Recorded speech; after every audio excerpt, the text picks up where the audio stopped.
Kas supp või praad? Noores põlves oli praad, aga nüüd, kui 40 sain, siis hakkas supp. Suppi on kergem seedida, on tervislikum. Tundub kuidagi, et kasutegur on suppi süües palju suurem.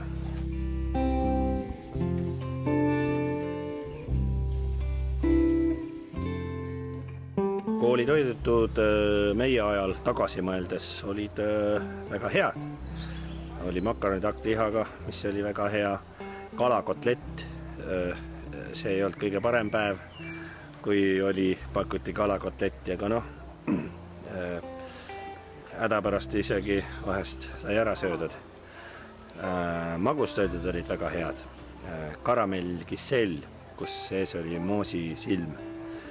Laste hulgas seda nimetati kaamlila. Aga see oli minu lemmik magustoit. Ma ootasin, et see tuleks. Ja muidugi leib, see võrratu leib, mida sai taskus tundi kaasa võtta, siis see oli kõige maitsvam veel.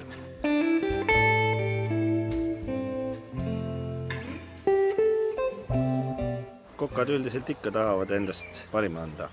Et ütleme, meie ajal võib-olla ei olnud see varustatus kõige parem ja üldse inimeste varustatus ei olnud kõige parem, et meie ajal pidid kokad ju saama ka midagi koju viia, et vaatamata sellele, et tuli oma pere ära toita, sellest said nad ka meile üsna maitsva toidu valmis tehtud, nii et ma arvan, et nõukaja inimesed üldse olid võlurid, et nad suutsid